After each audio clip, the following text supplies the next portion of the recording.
Hello and welcome back to my channel. Today I'm going to show you how to use my new tension fork. This one is designed so when inserted into the gold yarn guide, it doesn't stick out so far, so it's not so easily broken if you bump into it. I'm going to show you how to use it, so let's get started. Okay, so here's the tension fork. First things first, we're going to have to peel off this paper coating. All tension forks will be red or clear, depending on what you order, and they will all have a paper coating on it. It might be brown, it might be white, but you'll need to peel that off first to reveal the color acrylic that you chose. This tension fork inserts in the same spot as the other tension fork. It goes right underneath this sliding door in the gold yarn guide.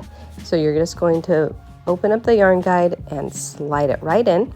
There's like a kind of a base that it sits on. So it sits in between the door and the base. So let's get it at another angle here so you can see. It fits snugly but not too tight. It's very easy to insert and remove. If you're having a hard time getting it to push in, then you might be putting it in the wrong spot. For this video today, I'm going to be using Woolies yarn. It's a worsted weight category 4 yarn, and I've caked it before starting. I just find it flows out of the cake a little easier than the skein. I'm going to reset to my counter, make sure I'm starting at the 000, and now I'm going to cast on.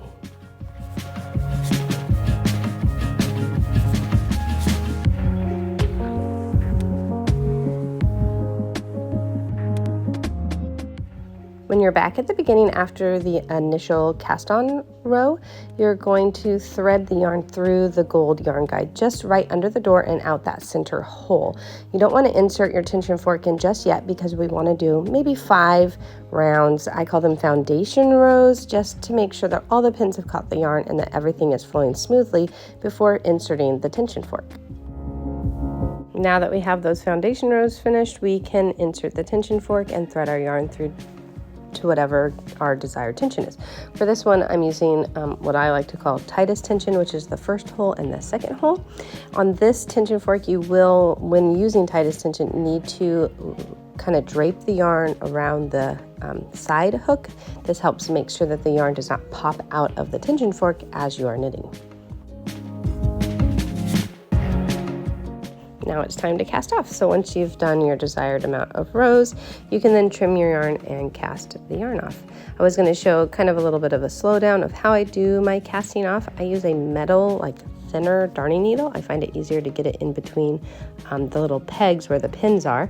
I just kind of crank a couple of turns, and so that I just have a few of these stitches that are open so that I can slide my needle under and pull up each of the loops. And I just do that until I get back to the beginning. And I also like to use my left hand to cast off because I can see what I'm doing instead of using my right hand.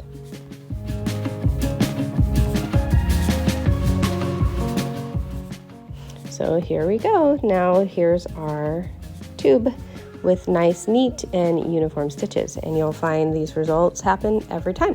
Even with like kind of finicky yarn, you'll find that they run through the machine a lot easier when using the tension fork.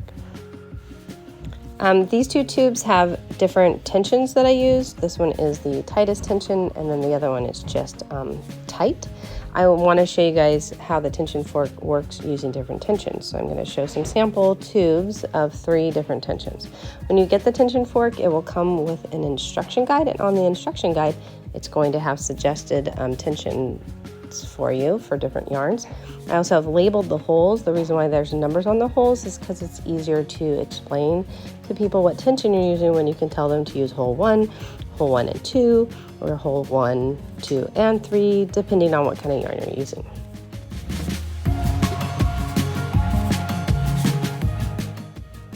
Just a little reminder, when you are knitting with this new tension fork, you do not need to use the little hook on the end when using hole 1 or just hole 3.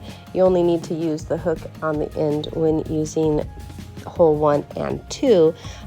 The yarn needs to have a place to kind of catch so that it doesn't pop out of the yarn guide when you are using it.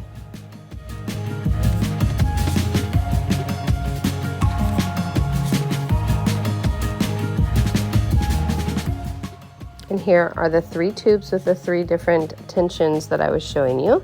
These suggested tensions are all on my instruction card that come with the tension fork, and you're always going to find that you get uniform and neat stitches when using the tension fork with your Addi Knitting Machine.